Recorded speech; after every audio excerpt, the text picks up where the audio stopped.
Bonsoir, bienvenue à la programmation culturelle des Beaux-Arts de Paris.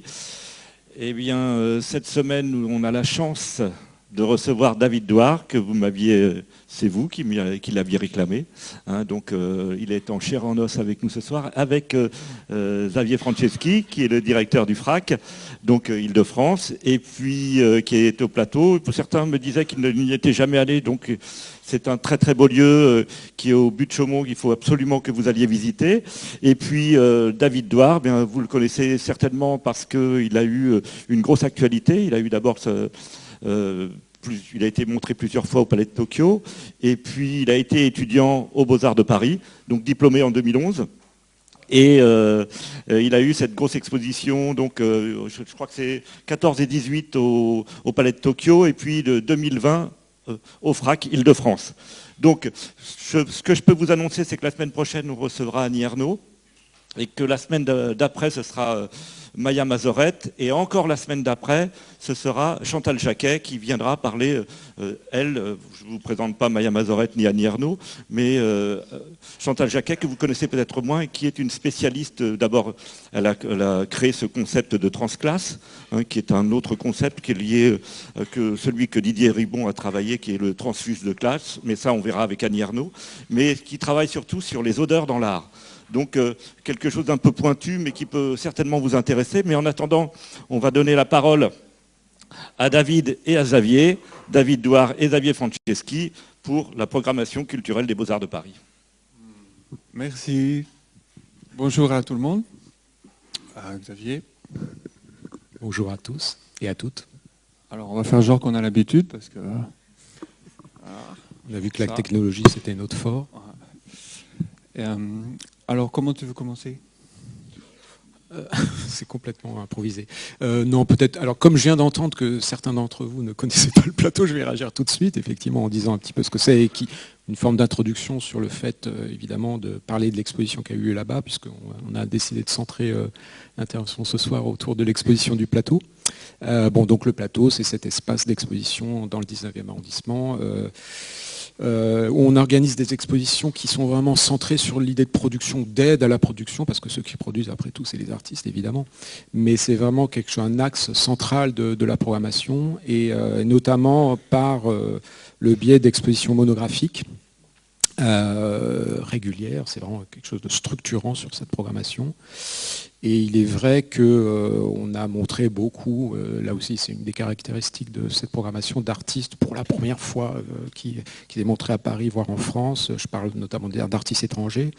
Et voilà, et donc des artistes qui sont invités à rebondir à cette invitation qui au départ a une forme de carte blanche, hein, d'une certaine manière, mais qui, dans le rebond nécessaire qu'ils envisageront, doivent notamment faire avec le lieu. Et ça, on y reviendra, j'imagine, avec David.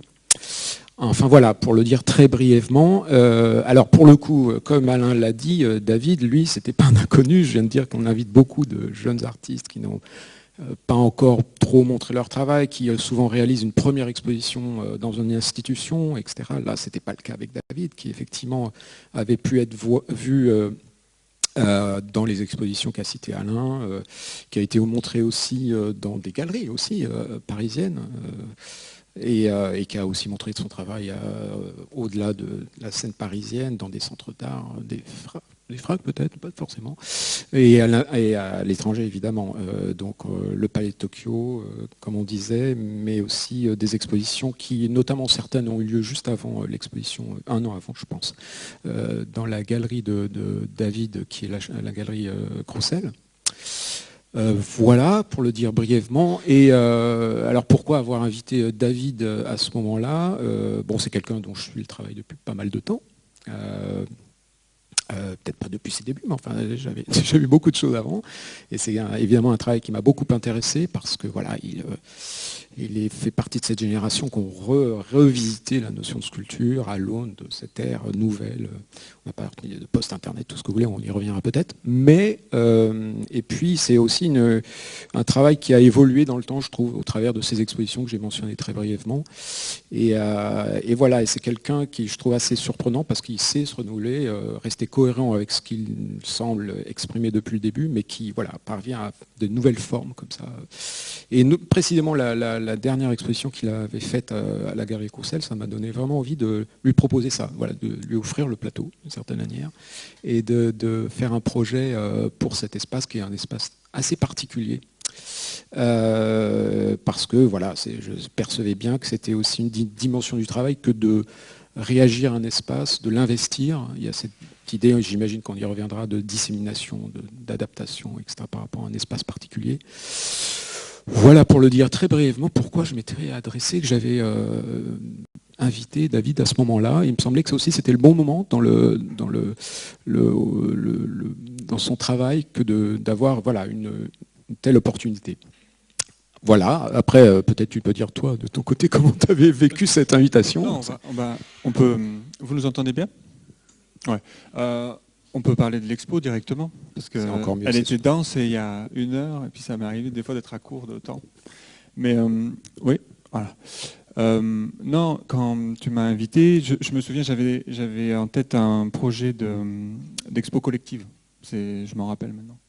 À partir du son, de comment on montre le son, la poésie enregistrée, la montée Young, tout un tas de choses.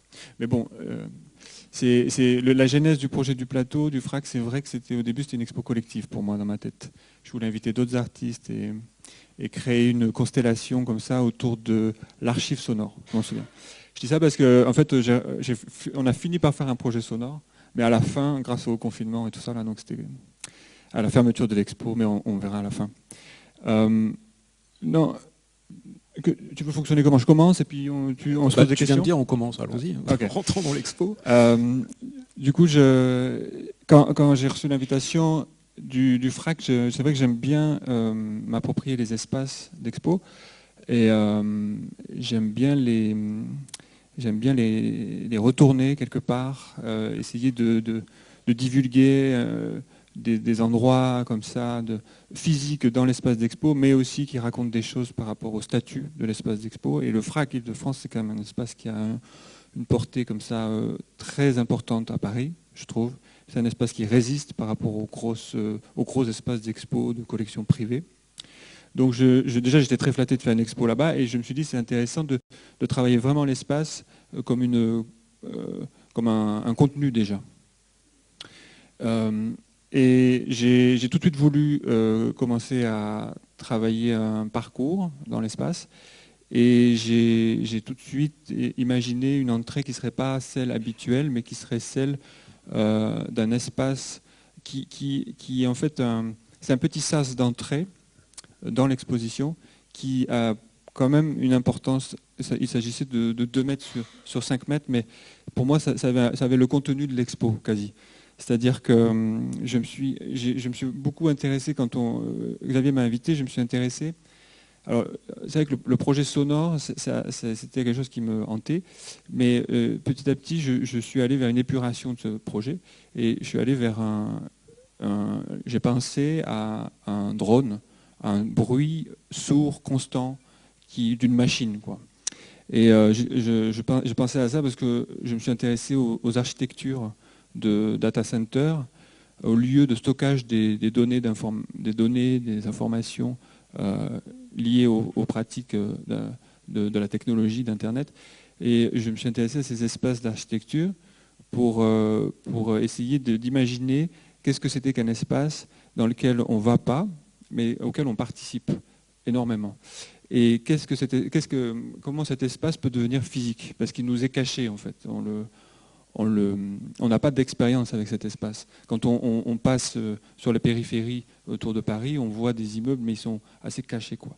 Et mon atelier est juxtapose juste à côté, 2 mètres à côté, j'ai un data center qui fait un bruit permanent, un drone, quoi.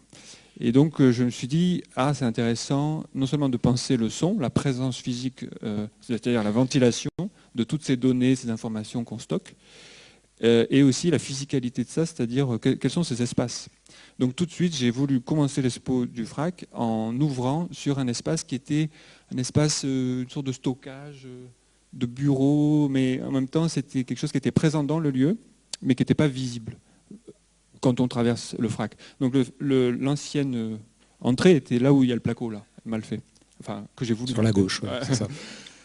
Et du coup, j'ai ouvert comme ça, en une arcade, et j'ai tranché dans le mur comme si on... Et le fait qu'on passe ce vide, bah, il contient quelque chose d'important pour moi, ce vide. On a traversé un vide qui ne l'était pas auparavant, puisque c'était un bureau, donc on a aussi adapté. Un bureau, ouais. J'ai Traversé déplacé quelqu'un, je le sais. On a déplacé quelqu'un. Il était heureux. Mais c'est-à-dire que je me suis projeté dans l'espace comme l'idée de rentrer par un lieu qui est, dans lequel il y a une production habituelle, mais qu'on ne voit pas en tant que spectateur quand on voit l'expo. Et c'est un truc symbolique pour moi. Du coup, on entrait dans cet espace et j'ai voulu vraiment une perspective sur une vidéo qui, elle, montre un autre espace. Je vais vous montrer un clip après. C'est un espace digital. C'est un espace. C'est une captation c'est un article que j'ai lu sur un blog. Et il y avait un lien sur lequel on pouvait cliquer et on avait une sorte de possibilité d'aller via une application Google sur le lieu. J'ai trouvé une meilleure image, mais c'est pas grave. Et sur le lieu où se passait l'événement. En l'occurrence, c'était un bombardement en Afghanistan. Et du coup, j'ai commencé à aller dans ce lieu et avec la petite main, là, j'ai commencé à déambuler, à dériver, à errer. Et je me suis caché dans une sorte d'algeco, un espace préfabriqué. Je me suis mis sur un lit et j'ai regardé le plafond. Et du coup, j'aimais bien l'idée d'errance dans un lieu que je pratique à travers l'écran. C'est-à-dire que je ne bouge pas moi, mais je bouge digitalement. Et le fait d'avoir cette ouverture dans l'espace d'expo physique qu'on traverse et l'image digitale, une sorte ça crée une physicalité de deux espaces qui m'intéressaient. Juste une chose, hein, tu as dit d'emblée où se situait le lieu que tu as visité à distance, mais en même temps, les visiteurs ne le savaient pas. Il n'y avait pas quelque chose aussi explicite donné et dit par rapport à cette pièce, ce qui me semble intéressant. Ouais, après, le fait de parler de l'expo, c'est un peu terrible parce que en fait tout le mystère et tout ce qui agace en général les gens, que moi j'aime bien, c'est-à-dire ils ne savent pas ce qu'ils ont en face d'eux et puis ils ont juste des décisions qui font qu'il y a un sentiment de quelque chose, mais c'est pas dit en tant que tel. Donc là que je parle, c'est vrai que je raconte beaucoup de choses. Je vais dire beaucoup de choses, mais c'est pas grave. Il faut bien un petit peu quand même. Je mets le clip de la vidéo. Ouais. Il y a du son, j'espère que ça sera pas trop fort, que ça va pas vous déchirer les oreilles. Non, ça va.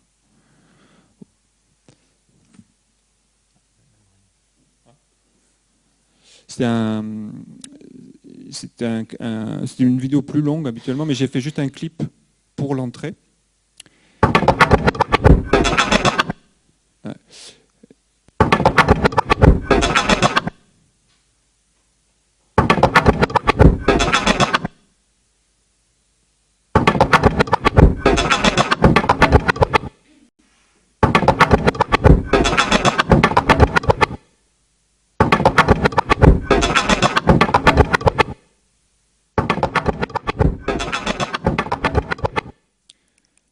Je peux parler un peu.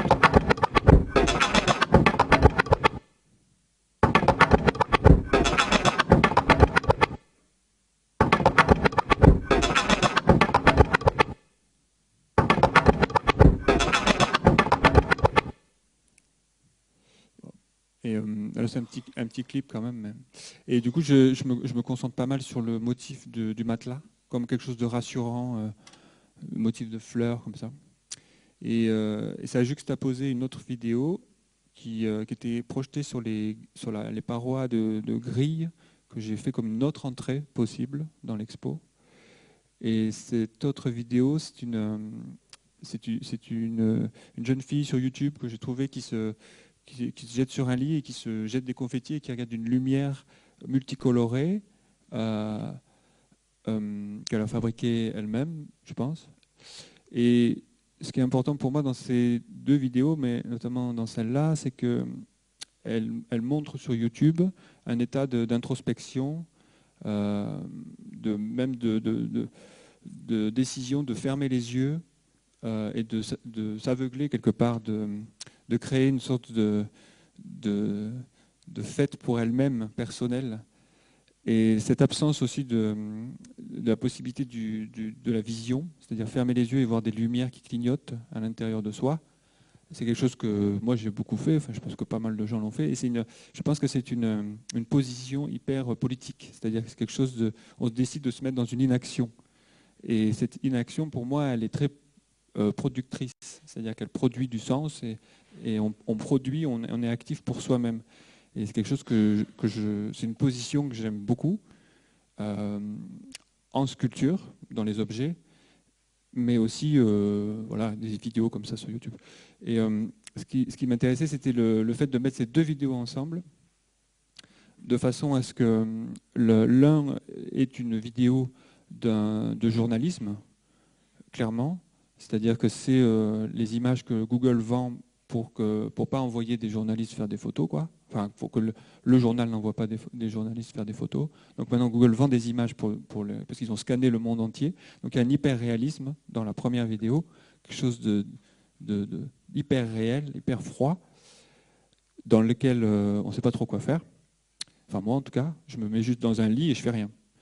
Et dans l'autre vidéo, c'est YouTube, et donc c'est aussi un canal de diffusion qui est vachement plus affecté, vachement plus subjectif.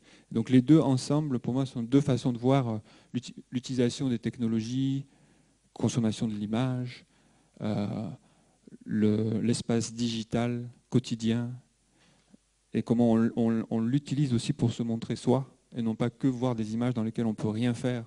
C'est-à-dire Google Maps, on ne peut pas agir sur le lieu qu'on voit, mais sur YouTube, on peut se filmer et le mettre.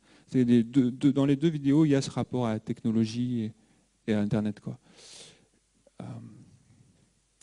Et ça, dans l'espace, ça donnait ça. Tu me dis, hein, si tu veux dire. C'était projeté sur les grilles. Donc en fait, ça crée des sortes d'halos lumineux sur les grilles. C'était pas tout à fait visible, quoi. Donc ça crée une corruption de l'architecture. Ça, c'est un truc que je trouvais pas mal pour l'entrée en matière dans le lieu. Ce qu'on peut ajouter aussi, c'est le traitement que tu avais fait des murs, puisque les peintures blanches que vous voyez, c'était du blanc laqué, noir laqué de l'autre côté. Il y avait vraiment tout un jeu de reflets comme ça, qui évidemment était aussi un jeu qui se perpétuait sur le sol. Enfin, voilà, tu as vraiment investi chaque partie des espaces en question. Ouais, je voulais que le halo de la lampe de la jeune fille s'éclaire comme une veilleuse sur les murs, et qu'il y ait cette idée de on-off, noir, blanc, et qu'en étant off, on est on, quelque part. J'aimais bien ça. Et du coup aussi, il y avait ce truc ouais, ça donnait ça à la projection. Il y avait ce truc de réflexion sur le mur en face qui était face à des fauteuils de l'aéroport Charles de Gaulle pour aller en Chine, la salle d'attente pour aller en Chine, enfin en Asie. Et en fait, en effet, le mur n'était pas en brillant pour qu'il n'y ait que des reflets. Donc quand on s'asseyait sur les fauteuils de l'aéroport, je crois que j'ai mis quelques images, ouais, voilà, ça ressemble à ça. Ça n'existe plus, hein, d'ailleurs. Ouais, ils étaient déjà en fin de vie, quoi. Quand même. Hein. Nous, on en a refait. On a demandé à la société d'en refaire. C'était chic chez nous. Mais à l'aéroport, c'était trash. Et beau quand même. Et surtout quand il y a des gens dedans, comme un petit nid, une sorte de... Ouais, j'ai vu ces fauteuils, je me suis dit c'est super intéressant de les utiliser pour la première salle dans l'expo, parce que il y a cette idée de voyage, de mouvement, et la salle d'attente, c'est quand même le passif forcé, quoi. Et en général, les attitudes des corps m'intéressent vachement dans ces moments-là. Ouais, puis franchement, comme siège, c'est absolument incroyable de trouver ça avec ce côté organique. On y reviendra peut-être aussi avec cette forme qui est quasiment une sorte de langue comme ça qui accueille les visiteurs. Et évidemment, des parties qui seront reprises autrement par toi dans l'exposition. Ouais, après, moi j'ai une obsession avec la langue qui est évidente, mais je ne voyais pas des langues en fait. Hein. Donc c'était terrible. Je me suis dit, je suis vraiment obsédé. par les langues. Mais la rangée de langues, l'armée de langues est pas mal. Elle appelle, quoi. À venir Quelque se chose me dit reposer. que si ils ont enlevé ça, c'est aussi parce qu'effectivement, il y a eu quand même des réactions en se disant qu'est-ce que c'est que cette histoire. Et ils sont revenus à des sièges beaucoup plus classiques, on va dire. Ouais, ben on les a achevés parce qu'on les a refaits. Et, D'autres matériaux d'ailleurs. ouais, plus chic. Mais du coup, c'était intéressant d'avoir ce mobilier objectivisé à son maximum, au sens de le mobilier de l'inaction forcée. Ouais, vraiment, c'est ça que je voulais. Donc, en ce sens, il est autoritaire. Et en ce sens, il ne permet pas à ce qu'il y ait quelque chose enfin, il faut le manipuler. Enfin, moi, j'aime bien penser comme ça. C'est-à-dire, un objet, comme je le prends, je le mets dans un autre contexte, je lui donne une vie différente que simplement dans une salle d'attente, quoi. Donc là, il était face à des murs blancs, et les spectateurs, s'ils voulaient bien s'y mettre dedans, ils voyaient un mur blanc et des reflets de la lumière de la jeune fille. Donc quelque part, ils participaient à l'inaction de la jeune fille, pour moi, dans mon univers. Et le choix des rideaux. Non, on va pas tout définir comme ça. Mais c'est vrai que pour l'expo, il y avait un truc de vouloir créer des espaces, comme je disais, dans l'entrée, ces espaces vides qui sont quand même très productifs de sens pour moi. J'ai voulu vraiment utiliser l'espace comme qu'il y ait des parties. Ben, quand je dis on-off, c'est vraiment ça. C'est-à-dire qu'il y avait un truc de créer des couloirs, des niches, des interstices qui... J'étais assez inspiré par les junk space, le livre Junk Space de Koulas, de ces espaces qui sont, même en ville, moi j'habite à Aubervilliers, en banlieue, et je sais que ce que j'adore, c'est passer le périph' et aller à Paris, et l'interstice entre les deux est hyper beau, quoi, à chaque fois. Et dans ces interstices, ça crée un cadre intéressant pour y apposer des choses. Et dans l'espace d'exposition, il contient une forme d'autorité qui peut se révéler quand on y crée des interstices. Là, je l'ai créé avec des rideaux de bureaux, des bureaux pour produire, pour travailler, pour séparer les gens, pour qu'il y ait une ergonomie de travail, de rentabilité de travail. Et comme les fauteuils, je me dois d'affecter ce genre de lieu pour y créer plus de subjectivité, et ça me permet de créer des espaces plus intimes, quoi, quelque part. Et puis surtout, dans l'espace, il y avait bon, comme tu disais tout à l'heure, ce truc d'Internet, de post-Internet, mais ça, bon, moi j'y crois pas trop, post-Internet, mais en gros, cette physicalité des sources que j'ai qui sont liées à Internet et aux technologies. Et donc du coup, c'est vrai que pour moi, les interstices et les espaces de stockage ou les espaces quasi abandonnés sont les lieux où ils peuvent se révéler des objets issus d'idées autour de la technologie, en fait. Ouais. Non, juste parce que c'est pas évident si vous connaissez pas l'espace, si vous n'avez pas vu l'exposition, mais de voir comment ça se structure, mais parce que le plateau, c'est vraiment plusieurs espaces comme ça qu'on traverse. Et le rideau qu'on vient de voir a vraiment structuré toute l'exposition, et a séparé en deux parties de façon assez forte, avec toujours ce principe par le fait que ce soit des rideaux à lamelles, qu'on ne percevait pas de prime abord ce qu'il y avait derrière, et puis quand on avançait, on pouvait voir à travers les lamelles qui étaient légèrement tournées. Enfin, il y a toujours ce jeu que tu as joué, enfin toujours en tout cas beaucoup, ce jeu que tu as joué dans l'exposition sur cette façon de cacher, de révéler, enfin, etc. Ouais, c'est vrai que c'est présent même dans quasi tout. Il y a ce truc d'introspection-exhibition, comme dans la vidéo de l'entrée. Il y a ce truc-là, assez permanent. Et c'est vrai que les interstices, bah ouais, je les ai travaillés à fond dans l'espace. Il y avait cette salle qui était une sorte de salle, habituellement il y a des vidéos, je crois, pas mal. Et on l'a utilisé d'une manière... comme une sorte de... Je voulais comme une sorte d'énergie, mais parce que je crois que j'avais regardé Akira. Et à la base, ouais, j'étais chaud de faire ce truc d'énergie comme ça. Mais du coup, j'avais envie de faire un cocon, un truc où c'est couvé, il y a une énergie très puissante qui est couvée. Du coup, j'avais déjà utilisé les lampes sodium pour ça, pour créer cet environnement chaleureux, mais en même temps c'est la rue la nuit, en même temps c'est pour faire pousser de l'herbe. Il y a un tas de choses dedans qui m'intéressaient. On fait attention à quelque chose. Pour faire pousser de l'herbe, il faut faire attention.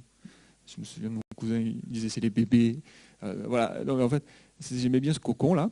Et dans ce cocon, cet interstice, j'ai travaillé avec mon fils, Paul. Ici présent. Ouais, qui m'avait déjà parlé pas mal d'un jeu vidéo qui s'appelle Minecraft, que tout le monde connaît. Et je voulais faire venir cette idée dans l'expo. Ça sort pas de nulle part, c'est lié bien sûr à un tas de sujets qui m'intéressent. C'est-à-dire que en 2015, j'avais fait une expo autour du dark web, de la pratique du dark web avec Tor et tout ça. On avait fabriqué un ordinateur avec un pote. Et c'est vrai que j'avais l'impression de coupler très vite l'utilisation du dark web bizarrement avec quelque chose de l'expérience des enfants avec les technologies, quoi. Et j'avais l'impression que Google était de toute façon bien évidemment dépassé et que les nouvelles générations allaient faire des choses complètement dingues avec des ordis, quoi. Donc du coup, j'ai voulu développer plus ce projet de dark web, d'utilisation alternative d'Internet, même d'un tas de choses. Hein. Le dark web, c'est un tas de choses. Mais j'ai décidé de me focaliser un peu plus sur ça. Ah, désolé Paul, je n'ai pas pu m'empêcher de mettre je me suis concentré sur Minecraft et sur, en fait, quand mon fils jouait, je trouvais que c'était hyper intéressant, cette idée de construction, déconstruction permanente dans le jeu, cette idée d'échange. Il y avait une pratique intéressante, sculpturale, je trouvais, architecturale. Je me suis intéressé à Minecraft parce qu'on m'a dit que Reporters sans frontières avait planqué une bibliothèque libre d'accès. C'était mon intérêt pour le dark web, quoi. Donc mon intérêt pour le dark web, c'était que c'était autant utilisé pour vendre de la drogue que pour vendre des os de quelqu'un qu'on venait de couper, je sais pas, un truc atroce, mais aussi c'était utilisé c'est toujours utilisé pour les journalistes pour transférer des informations dans des pays qui censurent l'information et utilisé pour aller sur des sites où le contenu est gênant dans le pays où il est. Ce qui est quand même hyper intéressant, d'autant plus que Reporters sans frontières, c'est quand même le truc de journaliste assez mainstream, quoi, qui fait appel à des hackers pour faire une base sur Minecraft pour que les journalistes puissent poser leur contenu en toute sécurité, entre guillemets. Et donc ça m'a vachement intéressé. Alors je me suis dit, je vais travailler autour de ce projet. Et donc j'ai pas voulu être didactique et créer une pièce bien sûr qui ressemble à je ne sais quoi autour de Minecraft, mais je me suis intéressé à comment un enfant joue sur Minecraft, mais aussi il y avait ce jeu que j'aimais beaucoup, c'est les Kapla, c'est le jeu de construction pour enfants. Donc j'ai couplé les deux ensemble. Et ça a donné une pièce, je voulais aussi une esthétique très manga japonisante. Et du coup, ça a donné une pièce comme ça, qui se base vraiment comme un truc à quatre mains avec mon fils Paul, mais que je pense nos égos respectifs n'ont pas trouvé l'entente forcément sur la forme. Mais moi, je l'aimais bien rigoureuse, lui, il aimait bien un peu plus basique. Hein, là. Bon, bref. En tout cas, on s'est amusé et l'idée, c'était de construire une architecture qui se démolit, qui se reconstruit, c'est le principe des Kapla, qui se démolit, qui se reconstruit comme un algorithme sur Minecraft, qui se démolit, qui se reconstruit, et c'est pour ça qu'il n'est pas traçable. Et donc, en fait, de créer un objet qui soit ça, et qui puisse contenir l'idée d'une possible liberté d'expression journalistique ou autre, quoi, à travers un jeu vidéo pour enfants. Moi, j'aime bien quand en fait, les choses assez dramatiques du monde se pénètrent avec le monde de l'enfance, quoi. Ça m'intéresse vachement, quoi. Du coup, j'ai créé cet espace qui était complètement opaque au niveau du sens, ça j'en suis sûr. Je pense que le spectateur rentré ne comprenait rien du tout. Mais ça avait une aura qui m'intéressait, quoi. On peut dire d'ailleurs, on a parlé de ce rideau qu'on va revoir, mais l'espace a aussi été contraigné aussi la circulation. D'abord, il y avait cette porte vitrée que tu avais choisie précisément pour l'ensemble, quoi, qui était fermée, donc on n'était pas censé forcément ouvrir l'espace, mais quand, malgré tout, ou aidé qu'on était par les médiateurs, médiatrices dans l'espace, on disait qu'on pouvait rentrer dans l'espace, on était tout de suite confronté à un grand panneau qui séparait l'espace et qui empêchait a priori d'aller derrière. Donc la pièce dont on vient de parler, que David a montré, elle était perceptible, là on le voit, mais elle était aussi de l'autre côté, et c'était pas facile de voir ce qu'il y avait de l'autre côté. Enfin voilà, tout ce jeu à nouveau de contrainte du corps du visiteur et de sa perception du coup. Ouais, c'est sûr. Ouais, c'est sûr que j'ai pas rendu les choses. Mais c'était intéressant parce que j'ai remarqué qu'il y avait pas mal de gens qui passaient derrière. Et du coup, j'aimais bien cette idée. C'est comme ça rejoint les interstices dans les lieux que j'aime bien, quoi. On décide d'aller dans un endroit et on se sent un peu bizarre. Est-ce que j'ai le droit et tout. Ça, c'est intéressant. Et après, la physicalité aussi d'un jeu vidéo, c'est ça que je cherchais aussi. Ouais, une sorte de truc très japonais en fait. Et puis il y avait une dimension sonore aussi dans la pièce. Ouais, j'ai mis le son salle, là. En tout cas. Voilà. Comme ça.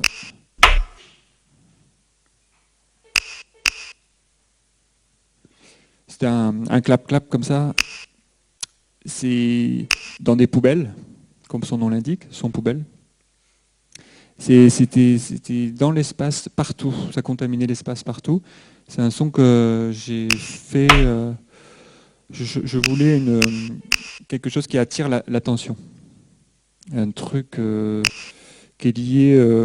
Je voulais que l'expo elle soit traversée par un code couleur qui soit chargé de sens. C'est le fluo. Le fluo et le violet. Mais le fluo, pour moi, il y avait ce truc de signal.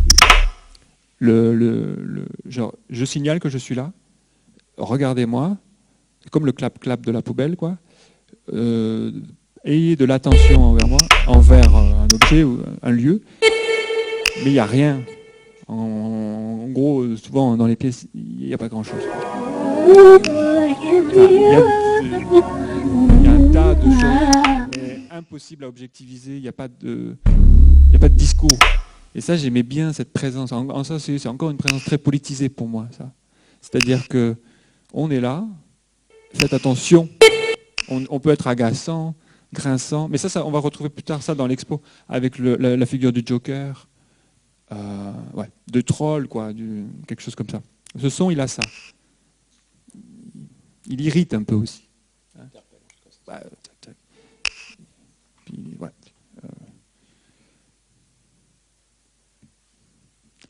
Ça, c'était, ouais, ça j'ai glissé ça parce que c'est le rêve de mon fils d'avoir un ordi comme ça, hein, Paul, et que c'était mon inspiration initiale. Mais alors là, j'ai encore du taf, quoi. Mais c'est un peu mon rêve, ouais. Mais parce qu'en fait, c'est aussi, je suis très intéressé par cette culture d'ordi, pas parce que je suis un geek, en fait, je crois pas du tout, mais ce qui m'intéresse, c'est que la pratique de l'ordinateur, de la technologie, quand elle devient alternative, en fait, elle crée il y a trop de choses. Ça crée un bruit, donc il faut une ventilation en plus, il faut de l'eau pour refroidir, et ça crée donc une physicalité. Alors ça m'intéresse. Ça devient quelque chose qui contient quasi une âme.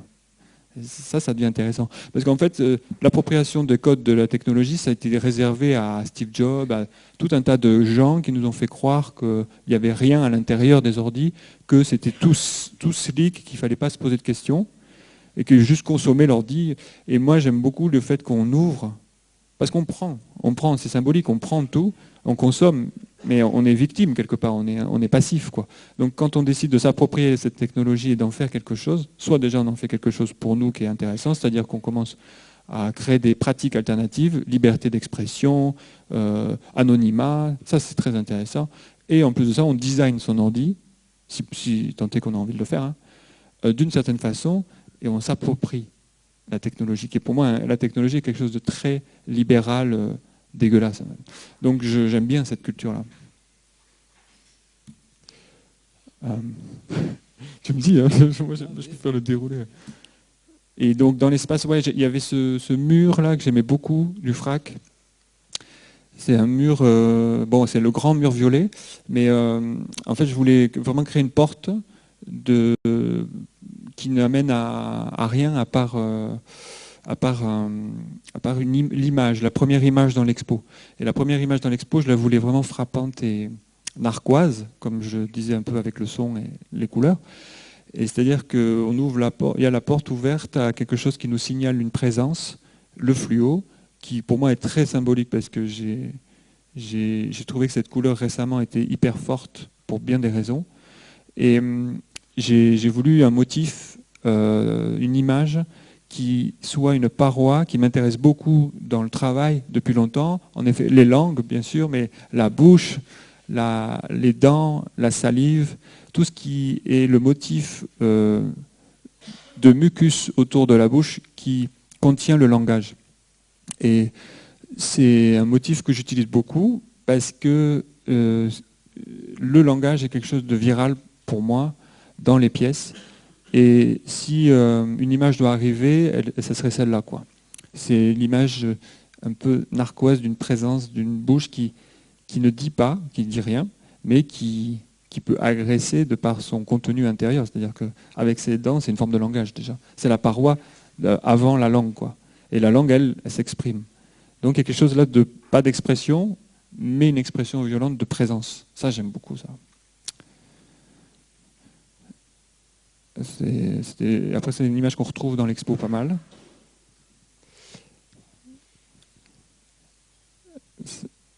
Ça juxtapose une pièce dont franchement j'ai pas grand chose à dire parce qu'elle est très formelle en fait. Toi, peut-être tu peux as des choses à dire sur cette pièce, tu la connais peut-être pas. Non, peut-être juste revenir, en même temps on a tellement d'autres choses à voir, donc je ne sais pas s'il faut revenir en arrière, mais sur la pièce précédente avec qui est une porte après cette première porte qu'on a vue qui ouvrait sur cet espace qu'on a décrit. Donc une porte qui s'ouvre sur cette image, mais qui est aussi justement un espace qui est obturé par ce panneau qui soutient l'image, donc il y a ce rapport aussi un peu paradoxal d'ouverture, de fermeture. Et quant à celle qui suit, si tu peux la relier ne serait-ce qu'à celle qui vient après et parler de où tu as trouvé les matériaux.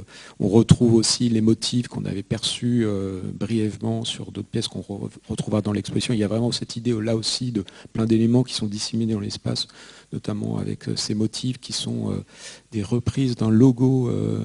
Vous voyez les éléments. En fait, voilà, on a plein. Alors, prime abord, on croirait que c'est des flammes, mais en fait, c'est des ronces. Donc là aussi, cette forme d'agressivité que tu joues par ailleurs dans d'autres pièces, on l'a trouvé présente dès cette image. Mais oui, peut-être que tu dises d'où viennent les matériaux que tu as à nouveau, puisqu'on a compris qu'il y a beaucoup de choses qui jouent d'une forme de prélèvement, un prélèvement évidemment sur Internet, mais aussi dans l'espace physique et réel de la ville, etc. Donc ça, c'est vraiment un trait très caractéristique de ton travail. Ouais. Peut-être en dire deux mots quand même. Non, c'est vrai qu'il y a... J'ai découpé une vitre d'abribus. En fait, j'ai voulu faire une sorte de pièce qui puisse entremêler plusieurs espaces à l'intérieur, comme une sorte de schizophrénie comme ça dans la sculpture. C'était en même temps l'agglo avec les étagères Ikea pour un enfant et la vitre sécurisée de l'abribus. Que dans les deux, il y ait un lieu réconfortant.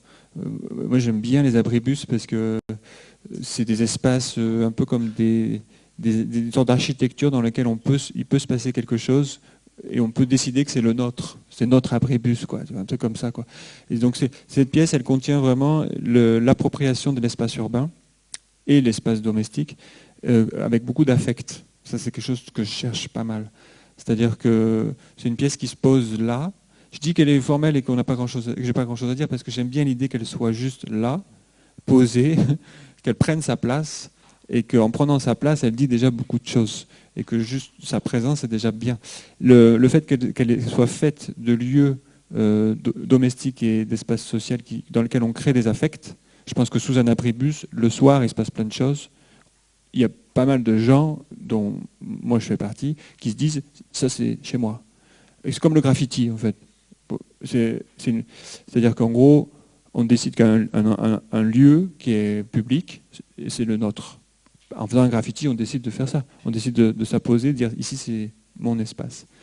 Et j'aime bien que cette pièce soit opaque quelque part dans les formes, qu'elle soit juste un rapport comme ça assez basique, mais qu'elle dise juste je suis là, c'est ma place. Ça j'aime bien.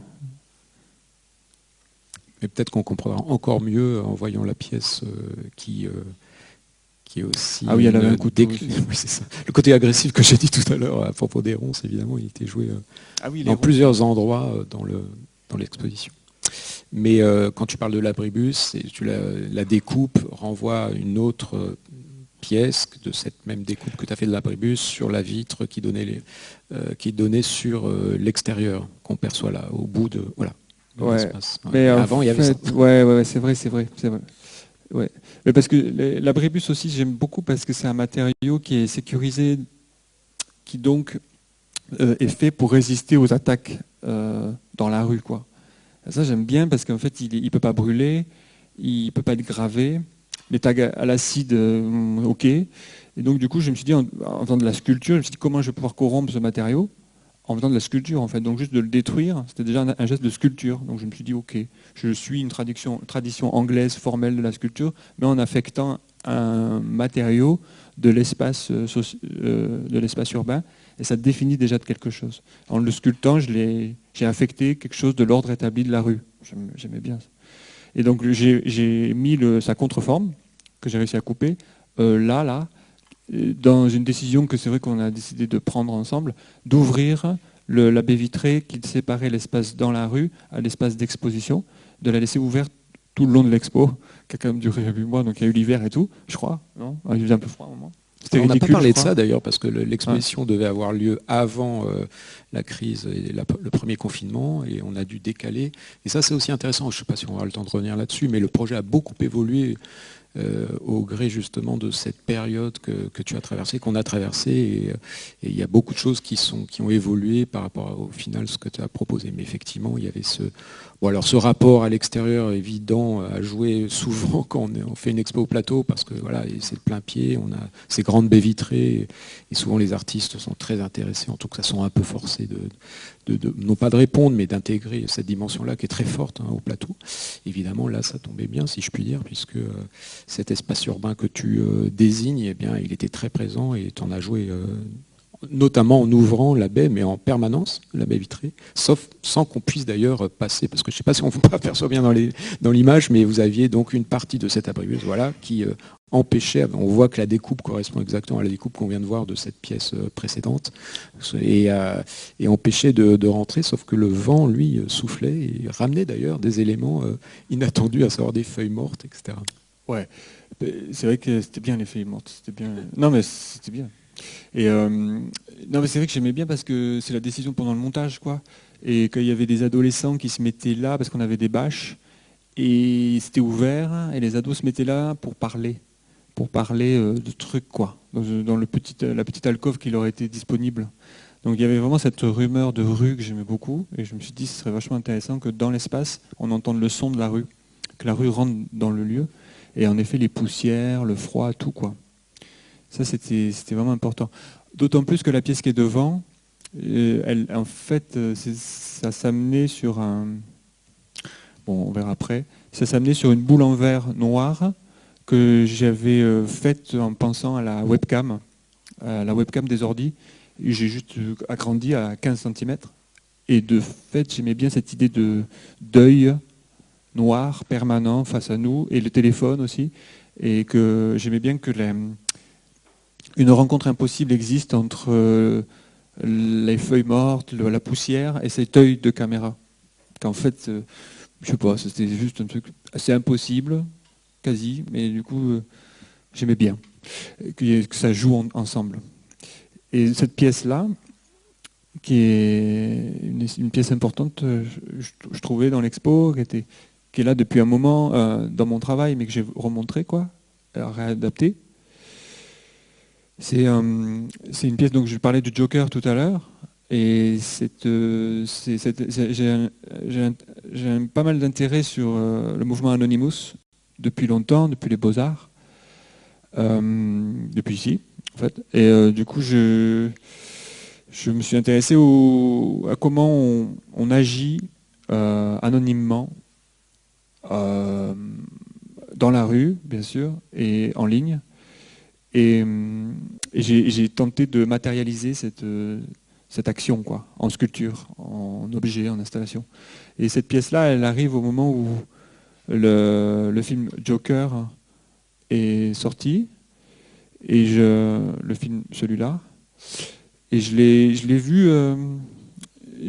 vu, par hasard. Enfin, je sais pas, j'ai pas cherché à le voir, mais mais ça m'a tout de suite fait penser à comment l'interprétation du masque Anonymous a été faite par rapport à une culture populaire qui a glissé vers une représentation sociale, politique. Et j'aimais beaucoup l'idée que ça se reproduise avec le Joker, juste après le film, le succès au cinéma bien sûr, mais surtout l'utilisation que les gens en ont fait non seulement sur TikTok, sur Instagram, mais dans la rue surtout, à Hong Kong, à pas mal d'endroits, le Joker est arrivé. Et donc d'une sorte de comics comme ça, qui contient bien sûr des choses déjà très politisées dans le sujet initial du Joker, mais qui là ça se fait approprier, ça m'intéressait vachement. Donc j'ai commencé à travailler sur des pièces qui seraient comment quelqu'un peut se mettre en Joker face à son miroir, se prendre en photo et de fait agir politiquement en fait. Mais on est dans une sorte de cabaret comme les peintures de James Ensor, quoi. Ça me plaisait beaucoup. Et donc j'ai voulu essayer de faire ça de manière très simple, sous une forme assez minimaliste avec un T. Le T, il rejoint vraiment ce truc de croix, de je suis là, quoi. C'est ici que je me pose, dans le lieu. Et donc j'ai mis ce masque de Joker que je fais en fonderie, que je fais la fonderie moi-même à mon atelier, en aluminium, bronze. Je fais pas le bronze, mais bon, je vais dans une fonderie, je fonds moi-même et je corromps les choses entre elles et ça devient... J'aime bien cette idée d'avatar et j'aime bien l'idée que le Joker devienne un autre Joker et un autre Joker et un autre Joker. Et en fait que dans la technique de fonderie, j'y incorpore des clous, des vis et tout dedans, des chaînes et tout. Le visage, l'expression change à chaque fois que je fais ce splash là, dans le moule. Et donc en fait, c'est un avatar qui se personnalise. Et donc c'est une sorte d'anonymat qui commence à devenir affecté. Cette idée d'anonymat devient affectée. Parce que c'est la vérité, en fait. Sous l'anonymat, il y a plein de gens. Et c'est vrai que j'aime bien rendre physique cet anonymat, quelque part. Et donc il prend des formes comme ça, assez fossilisées aussi, j'aime bien. Et c'est une empreinte d'un moule, d'un masque que j'ai acheté en céramique de Joker, qui est un masque qui est assez vieux, qui j'ai acheté, je voulais acheter un masque de Joker qui soit avant qu'on le réimprime plein de fois après le film, ou comme le masque Anonymous, quoi. Je voulais un masque qui n'ait pas eu le sens politique qu'on lui a porté quand il a été fait. Et donc, mais bon, là, il contient maintenant, comme un coquillage au fond de l'eau, il a pris toutes les choses qu'on a bien voulu lui mettre dedans. Ça, j'aime bien. Voilà. Bon, il est un peu flippant. Après, il est face au miroir aussi. C'est un truc qui s'annule, je trouve. Vu que il a plus d'identité, mais il se regarde dans le miroir. Ça, c'est un truc que je cherchais, quoi. Et la pièce, elle était en deux parties. De l'autre partie, c'était un lit, mais une banquette, quoi. Et j'ai voulu avoir une sorte de physicalité du corps qui mettrait ce masque, ou du corps représenté dans l'expo qui contiendrait cette énergie du Joker et de la résistance politique via le comics. Du coup, j'ai fait une sorte de banquette avec le fluo, et sur le fluo, j'ai sérigraphié un garçon, je crois que j'ai l'image un garçon qui s'est... ça c'est moi qui ai fait le collage, mais c'était un garçon qui s'est pris en photo après le film Joker, et donc il a fait une sorte d'interprétation du maquillage et du fait de devenir quelqu'un d'autre. Et chaque trait de son make-up, je trouvais, avait une portée très politique, c'est-à-dire qu'en devenant ce personnage, il devenait quelqu'un d'autre et de fait, il dénonçait un tas de choses de l'ordre, quoi. Et ça me plaisait beaucoup. Et du coup, je trouvais ça très intéressant aussi que le selfie devienne un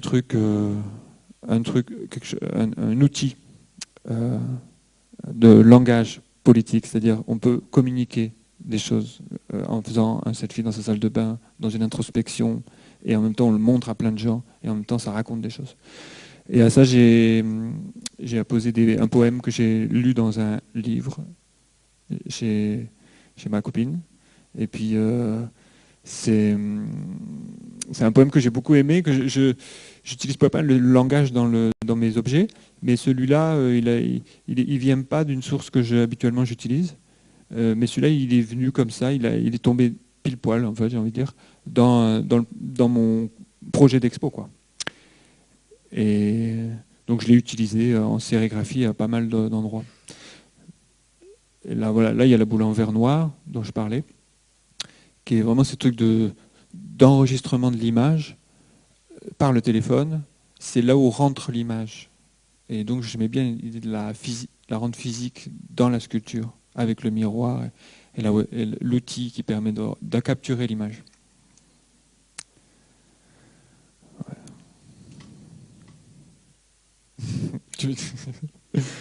On voit un peu la poussière, hein, qui se mélange au poème. Hein.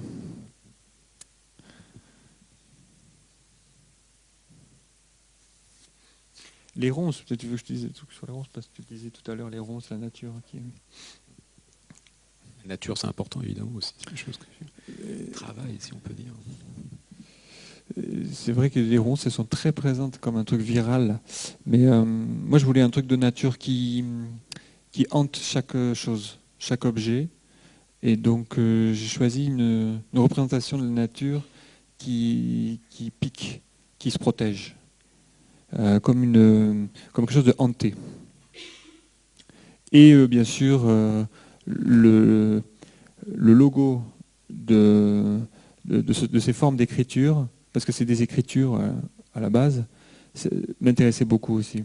La viralité, le côté piquant du langage, dans ces ronces. Ça, c'est un truc que je cherchais.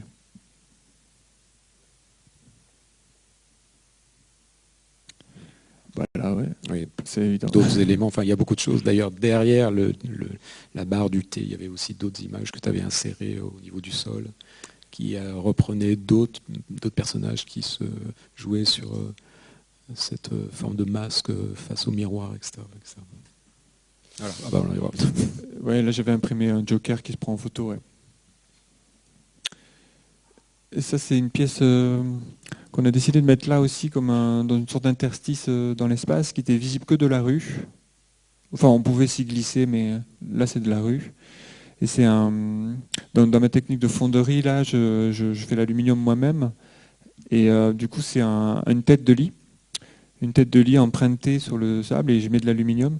Et le principe, pour moi, de la mettre verticale, c'est un truc assez important, parce que ça rejoint ce truc de on-off que j'aime bien, c'est-à-dire de cette inactivité, d'être dans la production de rêves quand on dort, par exemple, ou le fait d'être inactif, actif.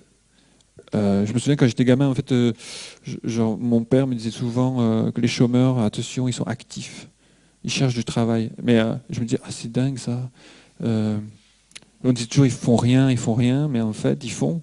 Et en fait, je crois vraiment ça m'a vraiment perturbé, parce que je me suis dit c'est génial cette idée de faire en ne faisant rien. Enfin, donc moi, bien sûr que c'est évident que quand j'ai commencé à avoir un point de vue politique dans la vie, je me suis dit la meilleure façon de m'engager, c'est de rien faire. Et en fait, ça ne veut pas dire que je suis désengagé, ça veut dire que je crois beaucoup à l'attitude passive, au regard de la marche forcée du monde, quoi, l'objectivisation de chaque chose, des individus dans le travail, tout ça. Donc je pense que le rêve, par exemple, moi je pense qu'être artiste c'est déjà très dysfonctionnel par rapport à la société, à part d'être trop dans le marché, mais ça c'est pas mon cas. Le rêve, c'est un truc qui qui contient une forme très engagée quelque part. Et plus on rêve, plus on résiste, quoi. Moi, c'est ce que je pense.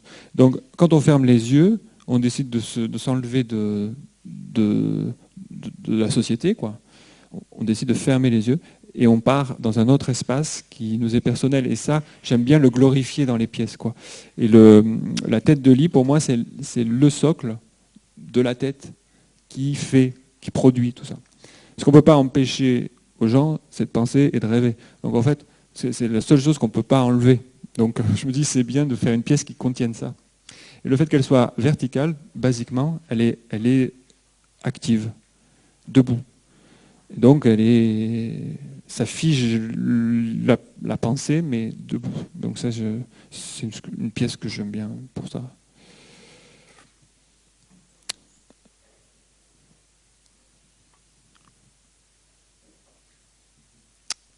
La rue, on l'avait travaillé aussi pas mal comme ça, avec la présence d'un caisson lumineux. Là, on voit pas très bien, mais c'est bien parce que quand l'expo a fermé pour toutes les raisons qu'on sait, pour les retraites forcées, on voyait plus que le caisson lumineux avec le visuel. C'était pas mal. Enfin, c'était l'expo dans la rue, c'était cool. On avait décidé de ne pas fermer les stores, etc., et laisser les pièces visibles de cette façon-là. Et il y avait vraiment cette idée de cœur lumineux qui battait en permanence, quoi. Du coup, ça, c'est une grosse pièce qui était au centre de l'expo. J'ai trouvé un visuel plus large. Ouais, voilà. Alors là, juste une chose pour comprendre un petit peu, on passe derrière, d'une certaine manière, ce grand rideau dont on a parlé tout à l'heure, qui séparait le grand espace central du plateau. Là-dessus, j'ai amorcé une série de pièces qui est liée à mon utilisation de la poésie, en fait. Depuis un moment, depuis que je suis au Beaux-Arts, en fait, il y avait le mouvement Occupy Wall Street qui était très important, auquel je me sentais très proche. Et en fait, je voyais que c'était dur pour moi de participer à ces événements, et parce que j'étais attiré par l'atelier, quoi, par le fait de faire des objets. Donc je me sentais très déresponsable. Et donc je me suis dit comment faire pour continuer à faire des objets enfin c'est ce que je fais, quoi. Je fais des objets, je fais des installations, c'est ça, je ne sais pas faire d'autres choses, donc du coup je vais faire ça. Mais comment je peux l'incorporer? Comment je peux travailler avec tout ça, cette ambivalence, en fait. Et j'ai pensé à un geste d'un artiste, quoi. Un artiste qui a fait l'histoire de l'art, en fait, maintenant, je pense. C'est Marcel Brotars. Et j'ai pensé à sa pièce qui s'appelle Pense bête. En fait, lui, il a écrit de la poésie vraiment une grande partie de sa vie, quoi. Et puis, il n'était jamais lu. Il s'est senti mal par rapport à ça. Genre, est-ce que je suis poète? Est-ce que je suis artiste? Et du coup, il a pris une décision, c'est-à-dire qu'il a plâtré ses livres et il les a montrés en tant que sculpture. Et ça m'a pas mal aidé, quoi, quand j'étais aux Beaux-Arts, parce que je me suis dit, ce pied en dehors que j'ai et ce pied dedans, entre deux, quoi, je vais le sceller dans la pièce, quoi, et j'ai décidé de... C'était aussi un moment où, en fait, on pouvait assez facilement être sur Facebook et participer aux événements sans trop y être physiquement. Donc c'était assez bien. Et j'ai senti aussi la portée très politique de Facebook à ce moment-là. Et du coup, j'ai commencé à chercher des contenus qui étaient plutôt de la poésie, qui étaient liés à une action politique, mais de la poésie. Et j'ai trouvé un truc qui s'appelle un document, un PDF qui est assez connu maintenant, qui est Poetry During Occupy Wall Street. C'est des poèmes écrits pendant Occupy Wall Street. Et donc en fait, j'ai travaillé encore dessus. En fait, j'ai téléchargé ce PDF et je l'ai imprimé, et je l'ai mis dans la matière, dans le plâtre, dans un tas d'éléments, quoi. Et j'ai commencé à travailler sur cette idée de corruption de la matière par la poésie, par le langage. Et je dis ça parce que j'ai travaillé autour de ces pièces-là, les sortes de boules en plâtre. Et j'ai commencé à faire des sortes de boules, plein de boules, quoi, qui contenaient des poème et qui contenait, peut-être qu'on le voit un peu, je vais mettre un détail, voilà, par exemple là, et des mots commençaient à arriver que j'avais pas choisi, c'est la matière qui s'y mettait sur les poèmes. Et donc de temps en temps, il apparaissait, ça faisait un peu la technique du cut-up quoi, de Brooks, c'est-à-dire que la matière décidait des mots qui allaient arriver et être visibles, quoi. Et ce que j'aimais beaucoup, c'est que le langage, le poème, transforme le reste de la matière. C'est-à-dire des fois il y a des fleurs, des fois il y a des bouches, des fois il y a des champignons, des fois. Donc il y a une idée de corruption du langage dans la matière. Et donc j'ai travaillé beaucoup sur cette idée de transmission et de viralité du langage et qui fait que la pièce se définit par ça en fait, par cette transmission du langage. Et ce qui m'intéressait, c'était comment tous ces poèmes écrits puissent se transmettre un maximum, comme on a envie de transmettre un contenu qui puisse se transmettre et devenir important. Mais le sujet principal, le début, c'est un poème. Donc ça n'a pas beaucoup ça a énormément de force, bien sûr, mais c'est quelque chose qui est très fragile, quoi. Et donc en fait, ça me fait dessiner la pièce et la vasque en dessous, qui est pour moi de la salive, un contenu de transmission, de la salive. Il y a de l'eau à l'intérieur, mais pour moi, c'est de la salive. Et donc en fait, ça me fait dessiner de toute la pièce globale, en fait.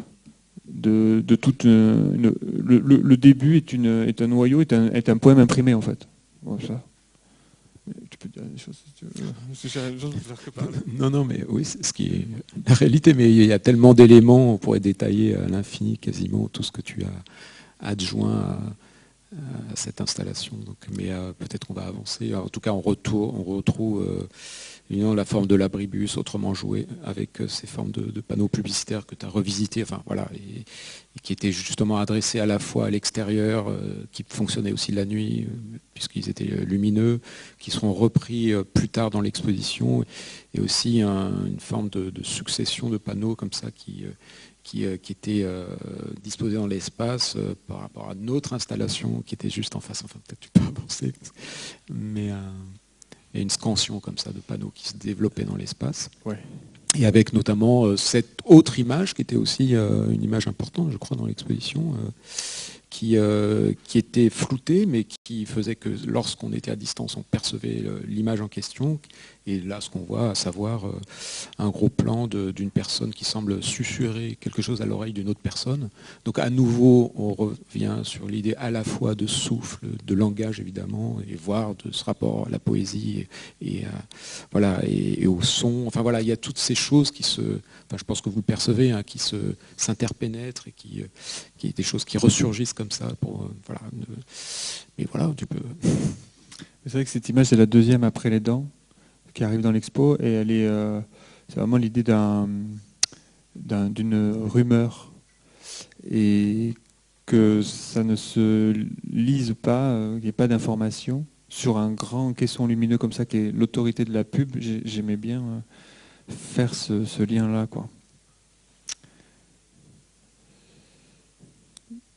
Ça, c'est des pièces que je ne sais pas pourquoi j'ai fait ça. Dit-il. Ouais, là c'est le centre de l'expo qui est très éclairé, je trouvais, qui contraste avec le couloir qui était lui. Merde, on n'a pas, j'ai pas dit. J'avais dessiné un couloir qui était, bon, on verra après, qui était juste très sombre, quoi. Et je trouvais ça vachement bien de mettre autant d'importance à ce qui se passe dans le couloir sombre que dans la pièce super éclairée. Ce qui n'est pas forcément montré est autant important.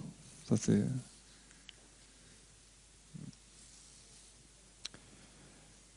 Dis-moi.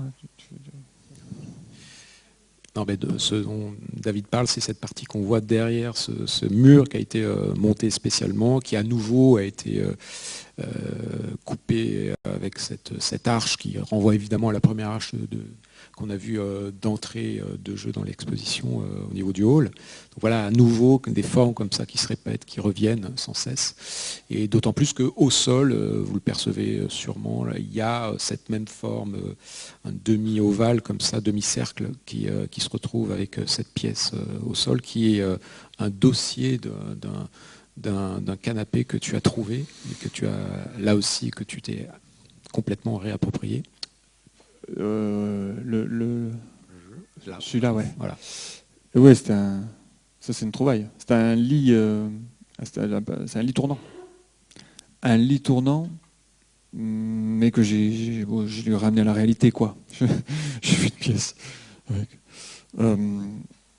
Non, mais bon, après ça c'est des choses. Voilà, on a parlé déjà, c'est vrai.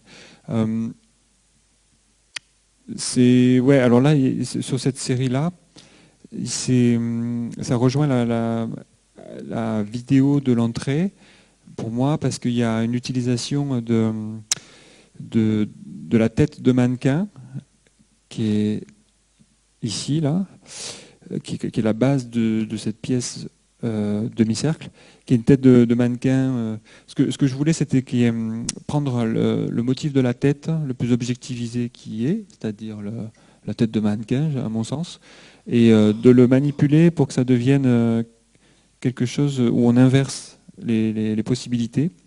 Et donc j'ai mis sa tête contre le mur, et j'ai mis à l'endroit qui est censé être le reste de son corps, j'ai mis une capsule de gaz, quoi, que mon fils Paul a encore récupéré dans la rue. Et puis pour faire des bombes pour Playmobil, un truc comme ça. Et du coup, ça me plaisait vachement cet objet parce que c'est ce que je le voyais aussi pas mal.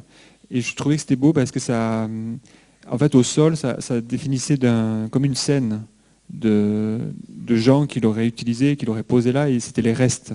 Donc en fait, c'est une appropriation de l'espace public qui m'intéressait beaucoup. Et comme un événement, quoi, dans la rue, hyper intéressant. Et du coup, j'en ai pris une et j'ai mis dans la tête de mannequin. Et de fait, j'aimais bien l'idée que la tête soit constamment prise dans la montée d'adrénaline de la prise de gaz. Donc en fait, cette tête, elle est prise dans un délire, quoi.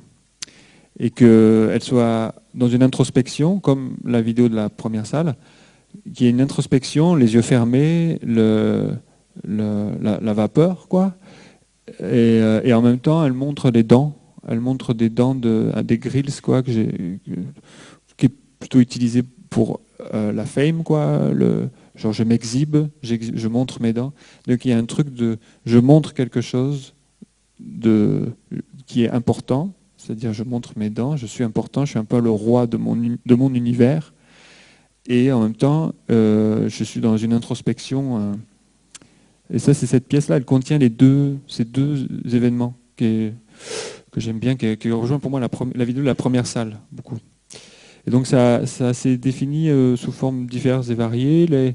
J'ai glissé des têtes dans des porte-bébés, le tout glissé dans un canapé, ouais. Et c'est un truc pour moi d'anesthésie des corps, quoi. Comment le corps se laisse aller, un peu comme le truc les fauteuils de l'aéroport, quoi.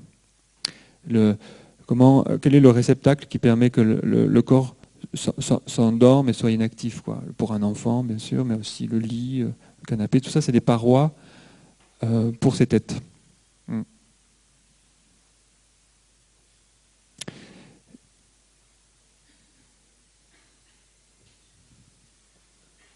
Il faut toujours avoir en tête et conscience qu'il y avait toujours cette dimension sonore très importante, et du reste derrière ce mur qui nous semblait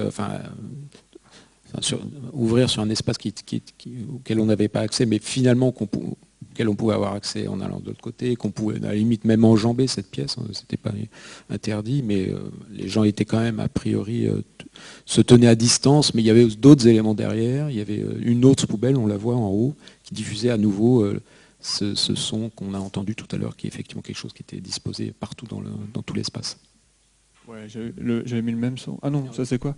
Ah oui, il y avait du texte. Ah. Bon, on va pas tous noter, ça dure 2 heures. Mais non, c'est ça, c'est les textes justement des anonymes pendant Occupy Wall Street. C'est une pièce que j'ai mise dans des écrans ici, un peu comme une poubelle. La poubelle, le lieu dans lequel on met le téléphone au fond de la poubelle et on écoute de la musique. Un peu comme ouvrir un squat, quoi. En fait, simplement se dire qu'on s'approprie un espace et on fait quelque chose. Donc, dans le couloir, et cette pièce-là, elle avait cette portée-là. Et il y a des sculptures de langue en aluminium qui sont soudées entre elles à leur extrémité, comme ça. Donc, il y a ce truc de transmission, comme ça, au bord qui font l'ornement autour d'un espace.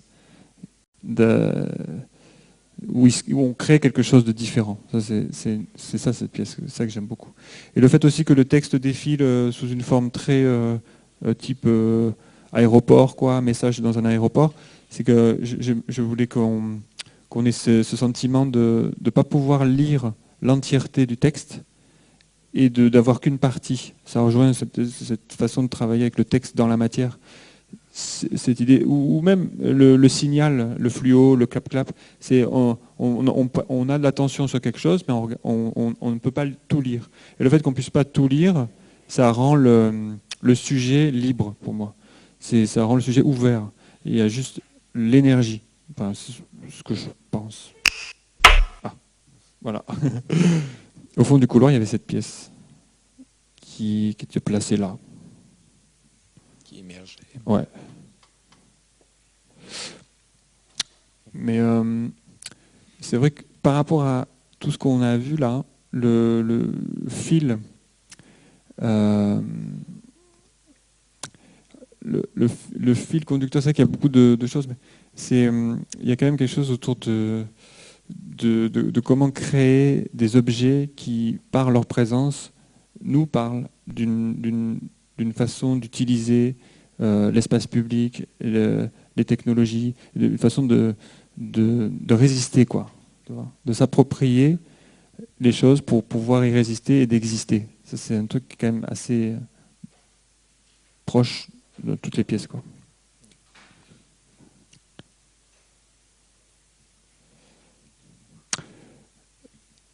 Et la dernière salle?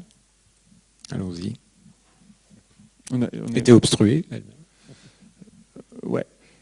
Et ben ça, on a pris la décision tous les deux de couper la dernière salle. C'était une salle auquel tu tenais, non? En plus, je crois.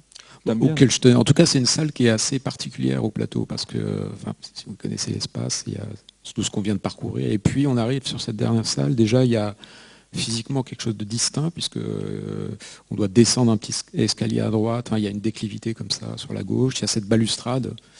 Et il y a un espace qui est le dernier, donc toujours le dernier espace, évidemment, ça a une importance. Les artistes souvent se disent, voilà, qu'est-ce que je fais jouer dans cette dernière salle? Donc voilà, point final à une exposition, c'est toujours évidemment une vraie question. Et puis c'est une salle qui a une hauteur différente sous plafond, etc. Donc c'est vrai qu'à chaque fois, il y a beaucoup de réflexions qui se font sur qu'est-ce que va être la dernière salle de l'exposition. Donc là, effectivement, il y a eu un parti pris assez fort. C'est non pas de la fermer totalement, mais en tout cas de l'obstruer en partie en reprenant à nouveau ce rideau à lamelles qui a servi de support de projection vidéo par rapport à un film qu'au début, tu voulais montrer au début de l'exposition d'ailleurs. Enfin bref, il y a eu tout un échange autour de ça. Mais qui aussi, comme l'autre, faisait que quand on s'approchait, on pouvait voir sur le côté à travers et on percevait qu'il y avait aussi évidemment une intervention, une installation dans la salle en question qui est restée dans l'obscurité par ailleurs. Oui, c'est vrai que c'est comme déjà, la dernière salle, elle est galère. Hein. Tous les artistes se tapent les dents dessus. Il faut que tu le saches. Mais c'est vrai que cet espace, on l'a fait ensemble. Hein. On a pris la décision ensemble. Hein. Moi, j'aimais bien l'idée que ce soit un truc comme la première salle. C'est-à-dire que c'est un espace dans lequel on ne va pas et donc du coup, le corps n'y va pas et en même temps il se passe quelque chose. C'est comme la première salle, quand on rentre dans le sas où c'est vide, On y passe, mais il n'y a rien. Donc en fait, là, il y avait une installation, mais ça n'a pas été pris en photo, d'ailleurs, c'est bien. Enfin, ça veut dire que ça a résisté à tout. Mais on pouvait voir à travers les lamelles, il y avait une installation avec des caissons lumineux, nanana. Et du coup, il y avait un truc que je voulais de là, l'espace, il a été approprié par l'artiste, et puis avec les sujets qui sont dedans. Mais on ne peut pas y aller, le spectateur ne peut pas y aller. Certains, ils pouvaient passer, mais le garde de cet espace, c'était une abeille, enfin, je sais pas, une sorte de truc. On va voir. Look, I just know that Ouais, une guêpe. Et en fait, c'était là, posée. Je voulais la mettre au début, celle-là. Ah ouais. En fait, il y avait c'est comme les ronces, quoi. C'est la nature qui vient nous dire qu'elle pique. Bon, on le sait, mais je l'ai fait parler, cet animal, un passage d'un film, My Own Private Idaho, Gus Van Sant, et qui dit une sorte d'amnésie, quoi, de la narcolepsie, quoi. Joachim Phoenix, non, River Phoenix. En fait, c'est des phénix dans l'expo. Joachim Phoenix pour Joker et River Phoenix pour. Waouh. Là, on a un truc. Je sais plus ce que je veux dire. Bah, on n'a qu'à le regarder. Ouais, c'est ça. I've been here before. I just know that I've been stuck here. Like this one fucking time before, you know that? Yeah.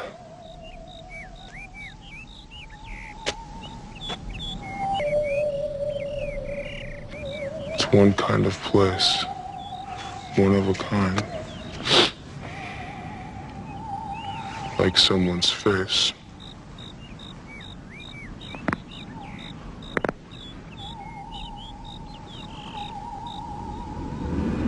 Like a fucked up face. C'était un petit clip comme ça. Et, Look, I just know that I've been here before. bon, c'était en boucle. Du coup, elle a bien hanté l'espace, celle-là. On peut le dire. Alors juste une chose aussi, là on le voit de façon très distincte, mais dans l'espace, on ne percevait pas tout de suite ce à quoi on avait affaire. Les gens, c'était assez drôle parce qu'ils se demandaient ce que c'était. Et on ne voyait pas du tout que c'était la tête d'une abeille. D'ailleurs, il faut savoir que c'est une abeille, certes, mais entièrement virtuelle. Hein, c'est ça que tu as récupéré à nouveau sur le net. Donc là aussi, un rapport artificiel, naturel, etc. Bon, bref. Mais la première perception qu'on avait de ça, c'est franchement, c'était pas aussi évident que ce que vous venez de voir là. Donc il y avait toujours ce côté un peu étrange, un peu mystérieux, qui évidemment, je pense, on a perçu dans toutes les pièces précédemment, mais qui était joué autrement ici.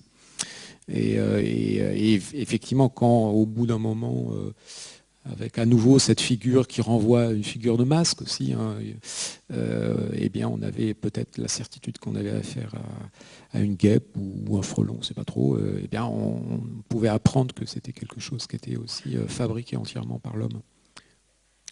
Bah, ouais, moi, ce que j'aimais bien dans cet animal, c'était que la nature. En fait, quand je disais tout à l'heure au début, le data center, ça m'intéressait.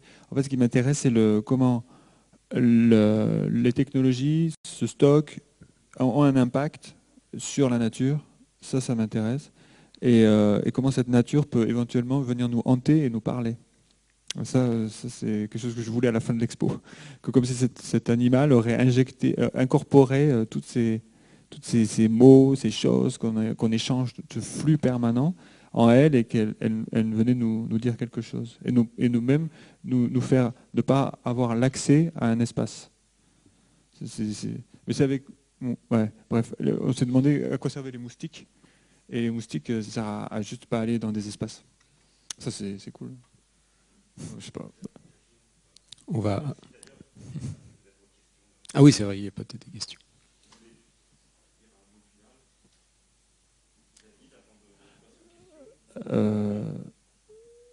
Ouais. C'est drôle que tu parles de moustiques parce qu'on a fait une autre exposition où il y avait des moustiques avec une installation de Blazy, mais passons aux questions. On passe aux questions.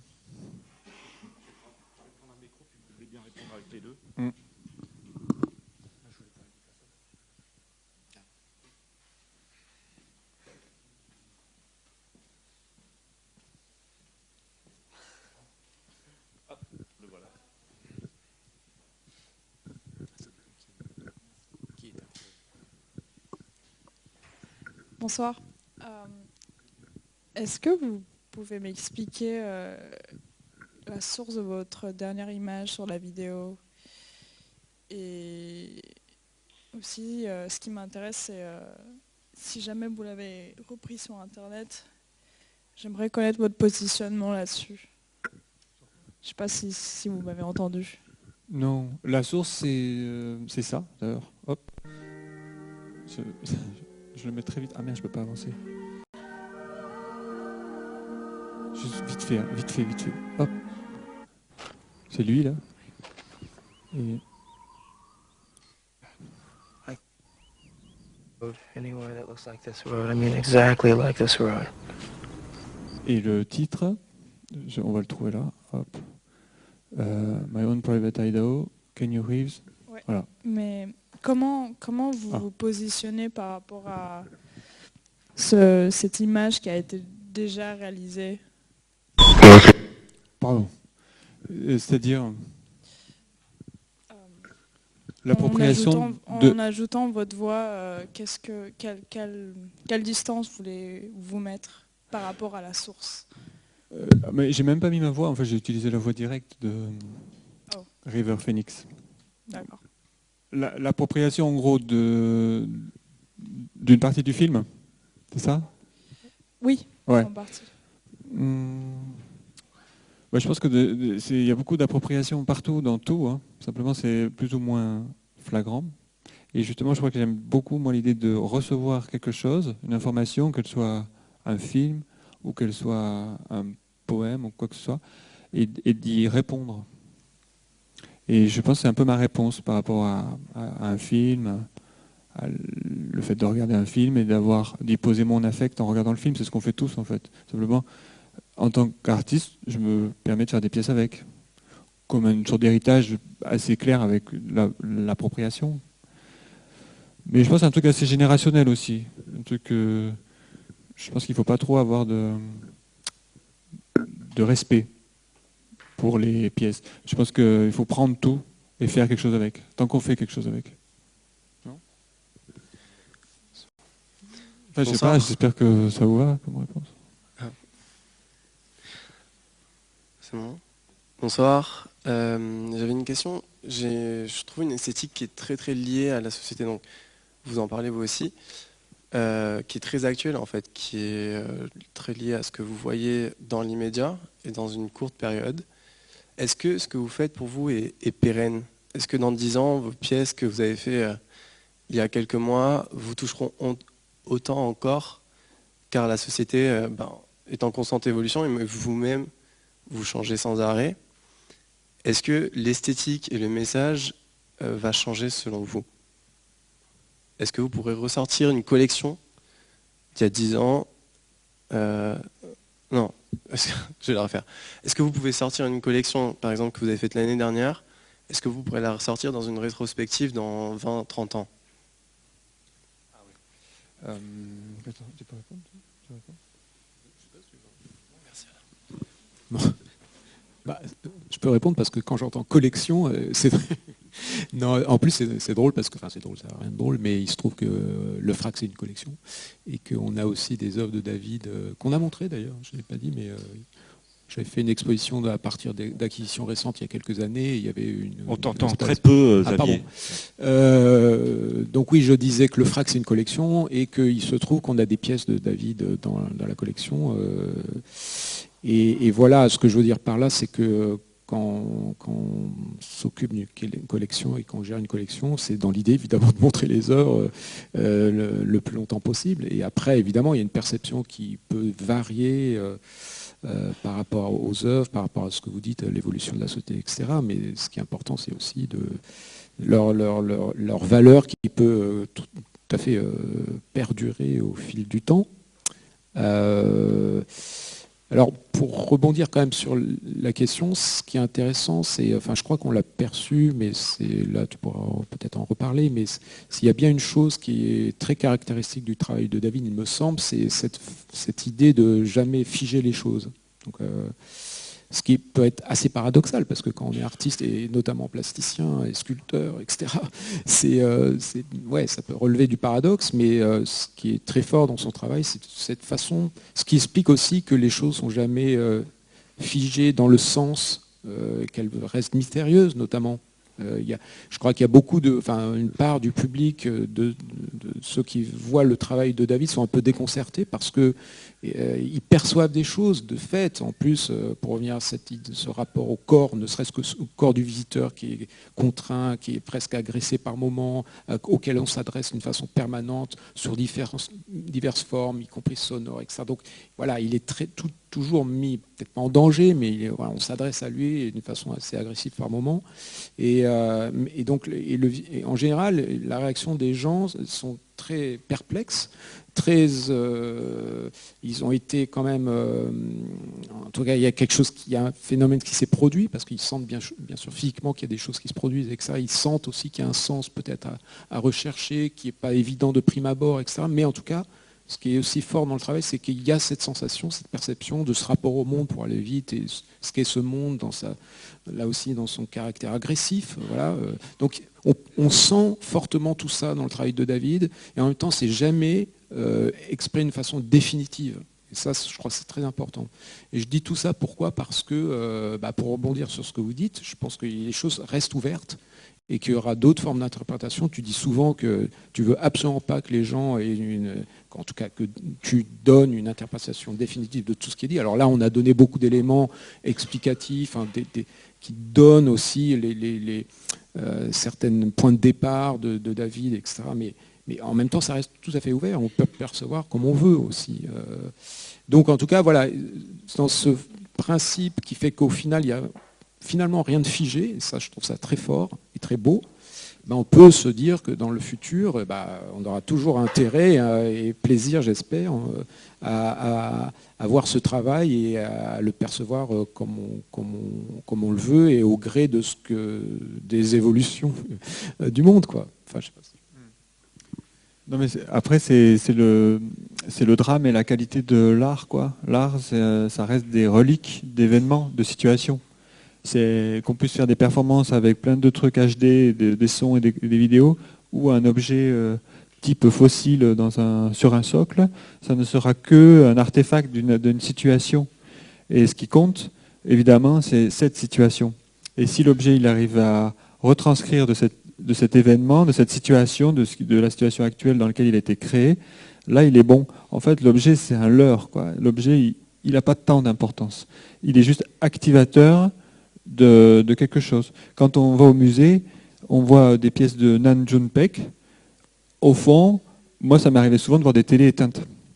Elles ne marchent plus, on n'arrive plus à les trouver, nanana. Ce qui compte, c'est ce que Nan June-paik a voulu dire au moment où il a dit, et ce qui compte, c'est moi que ça m'intéresse en fait de voir une télé éteinte dans une installation avec un Bouddha dessus. C'est bon, je comprends, je vais chercher. Ouais, si mes pièces ils peuvent être ça, plus tard, sorte de machin qui nous permet d'activer une pensée de ce que ça pouvait être à ce moment-là, ça va. Que ce soit beau ou pas beau, ça, ou que ce soit démodé, c'est pas grave. Bonsoir. Non, en fait, moi je me demandais, c'est quoi l'intérêt que vous avez pour le fluo ? Ouais, le fluo, en fait, c'est les gilets jaunes. Hein. Putain, je m'étais promis de jamais le dire. C'est la honte. Non, le fluo, c'est un truc, c'est la couleur. Parce que c'est intéressant de penser la couleur, je me suis dit, c'est bien de penser la couleur. Dans tous ces trucs, machin, conceptuels et tout, qu'est-ce que c'est la couleur ? Et la couleur aujourd'hui, une des couleurs qu'on a le plus, qui nous permet de nous mettre en sécurité, c'est-à-dire nous faire exister, visible, je suis visible, c'est le fluo. Alors je me suis dit, je vais utiliser le fluo, parce que je crois que j'ai quelque chose de très important à dire, mais je ne sais pas ce que c'est. Mais au moins, je vais signaler que c'est important. Je sais pas, je crois. Après, j'aimais bien voir toutes ces petites présences fluo. J'aimais bien que les Black Blocs mettent des gilets fluo, j'aimais bien l'idée. Je trouvais que ça marchait bien, le fluo et le noir, c'était beau. Bonsoir. David, vous avez parlé de la manière dont les pièces interagissent avec des situations, dont elles sont aussi des émanations des leurs. Et je me demandais de quelle manière l'exposition avait été affectée par la situation qu'on vivait tous, qu'elle a vécue aussi, puisque effectivement, dans la mesure où vous dites que on peut voir la passivité, en tout cas l'intériorité, l'intériorisation comme un mode de résistance, dans la mesure où la société nous impose une forme de dynamique et d'activité, quand cette même société nous impose une forme d'immobilisme, en tout cas des corps, dans quelle mesure cette passivité continue et peut contribuer à la résistance? Non, il y a un truc assez extraordinaire qui s'est produit, c'est-à-dire que même si David n'aime pas tellement le dire, parce que c'est en tout cas pas la première entrée de l'ensemble du projet, mais ce qui est fou, c'est que on parle d'un travail qui a cette dimension virale, cette façon de contaminer les espaces, etc. Et puis, pom, arrive le Covid, et puis, pom, les choses s'arrêtent. Et puis, voilà. Et puis, il se trouve que dans le travail, effectivement, il joue. Il l'a dit sur cette forme presque de parti pris politique qui serait de ne pas agir, en tout cas de se mettre en retrait, etc. etc. Donc il y a tout un rapport assez étonnant par rapport, encore une fois, à ce qu'on vit, ce qu'on a vécu, même si tu dis que c'était quelque chose qui était tout à fait préexistant dans ton travail, mais c'est drôle de voir comment on est rattrapé par le réel aussi. Voilà, enfin je ne sais pas si je réponds complètement à ta question, Cathy, mais c'est assez étonnant. Et c'est vrai, je l'ai dit tout à l'heure, que le projet, du coup, on devrait ouvrir l'exposition avant le Covid, on l'a reporté, on a dû refermer, on l'a réouvert. On a dit tout à l'heure, je parlais de cette façon de ne pas figer les choses. C'est assez amusant d'une certaine manière de voir que finalement tu as eu plus de temps aussi pour travailler. Tant mieux d'ailleurs, parce que le projet était très ambitieux, et il faut l'être vu l'espace, mais du coup le projet a beaucoup évolué. Au début, effectivement, il y avait même cette idée d'intégrer des pièces d'autres artistes. Je me rappelle de Bruno Penassi, etc. Enfin bref, et puis ça a vraiment beau. Donc ça a été une trajectoire comme ça qu'on a vécu ensemble, si je puis dire, mais qui au final a joué ce rapport au temps très si particulier.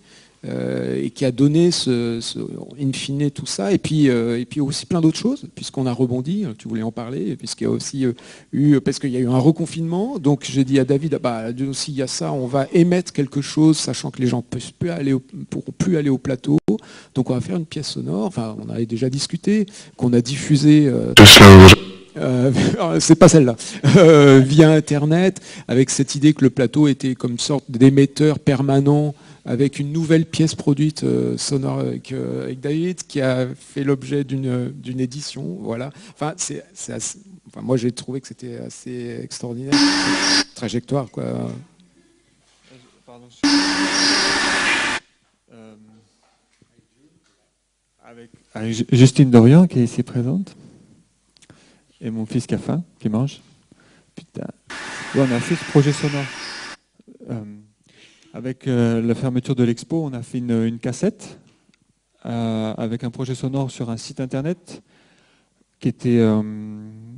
L'idée, c'était d'utiliser la plateforme du site internet du plateau pour faire un projet dans lequel on a mélangé avec Justine des interviews, des morceaux de musique, des poèmes, plein de choses, et qui se renouvelaient sur le site sous forme de boucle. À chaque fois qu'on clique dessus, on arrive sur une plage de sons différentes. Et puis, c'est pour ça, vous pouvez aller le voir, parce que c'est un peu long. Mais de toute façon, là, ouais, c'est trop long. Je sais pas le mettre. Mais voilà, ça avait cette tête-là. Après, on a fait une cassette, voilà. C'était cool, ouais, c'était bien de faire ça. On a eu le temps de faire des choses, en tout cas avec les fermetures des expos. Enfin, moi, j'étais à la bourre de toute façon, donc c'était cool au début. Puis après, c'était long. Mais oui, alors, le truc du Covid, là, machin, en fait, c'est bien, mais c'est pas ça qui fait tout, quoi. Enfin, non, je veux dire, les choses sont là, quoi qu'il arrive. Et, enfin, on n'a pas entendu qu'il y a un truc comme ça pour faire des choses. Donc, on a traversé cette période tranquille. Après, c'est vrai que l'expo, elle avait beaucoup de sujets qui arrivaient dans la réalité, dans les événements, en fait, autour de l'expo.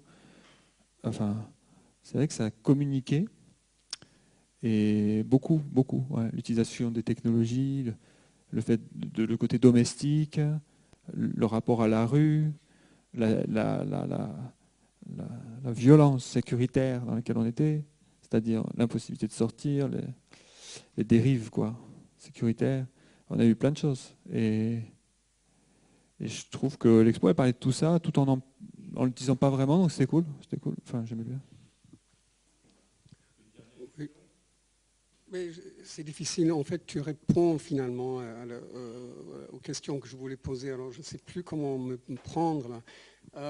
Je voulais juste dire combien ton travail m'intéresse et a beaucoup intéressé les étudiants, parce que j'ai beaucoup montré ton travail à des étudiants dans une école de beaux-arts.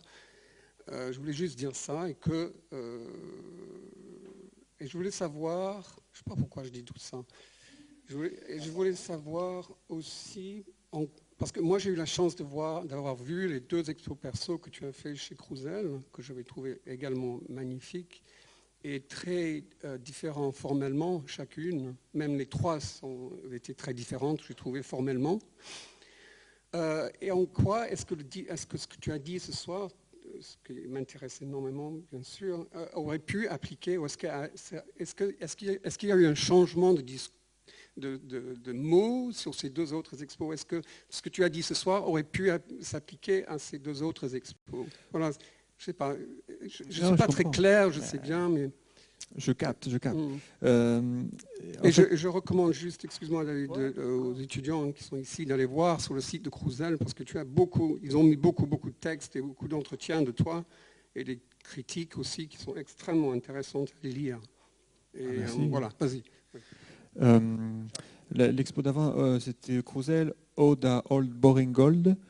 Là, ça peut s'appliquer, tout, bien sûr. En fait, ce qui se passe, c'est que j'ai une grille de lecture qui est toujours la même. Et après, j'y appose des choses selon ma vie, quoi. Et selon ce que je vis, comment je me sens, tout. Mais sinon, j'ai toujours une règle de base, quoi, qui est assez présente dans toutes les expos. Mais j'ai essayé d'y incorporer une sorte de, je sais pas, d'ADN nouveau. Pour celle d'avant, à Crouzel, c'était la trance, la danse collective, une histoire au Moyen-Âge, de gens qui se mettent à danser et à mourir en dansant pour résister au clergé. Bon, voilà, un tas de choses qui font que ça m'a fait sortir des pièces. Et c'est vrai que à chaque fois, il y a des... ça dépend de la vie, mais je pourrais dire toujours la même chose sur le travail, en fait. Ça, c'est sûr. Peu importe les formes, les couleurs, au fond, il y a toujours la même chose qui sort, quoi. Comme un bégaiement. En fait, je vois les expos comme des bégaiements. Genre, puis en fait, tu es encore là à produire. Je crois qu'il y a beaucoup d'artistes comme ça, non? Ils sont encore en train de bégayer, qui produisent. Non. Je suis un peu comme ça, un peu hyperactif, parce que je n'ai toujours pas sorti le morceau, j'ai l'impression. Ça viendra à la fin, ou c'est un tout. Je sais pas. Merci David, merci Xavier.